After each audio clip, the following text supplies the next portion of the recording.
pressure on him that probably most people would never feel. Coming home, or his game wasn't where he needs it to be. Tonight was a good example of what we see from Patty so often, because he scored 3, but I think he could have had 7.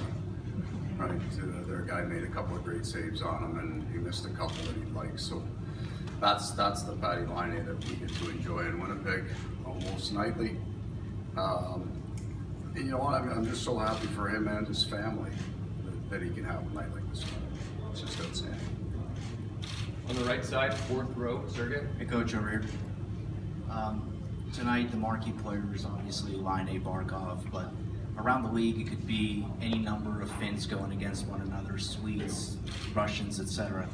Is that maybe one of the signs of the true growth of the game and the competitiveness of the game, and just how diverse this game is? Well, when you think of the change, right, and you know, when you have your first Europeans come over, it was such a challenge for them. I felt, they didn't have the exposure to the North American game that they now have, from all the World Junior tournaments, right from 16 on. These guys are exposed to it, and they're completely accepted in the rooms, and completely, and now they're doing it at 20, right? So they can come over and have huge impact in the National Hockey League right away.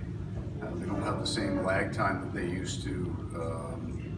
Having spent, I'm trying to think of what year it was, but 4, 5, 6 years ago, a year in Russia, the European games have developed now that they're moving closer and closer to the North American game, but the North American game clearly has moved closer to the European game. There has been a merging of the game, speed and skill. Their influence has been great on our game, and the North American game influence on European hockey, I think, just makes it easier. These kids can step in now, and it's not as big a chasm between the two styles of play.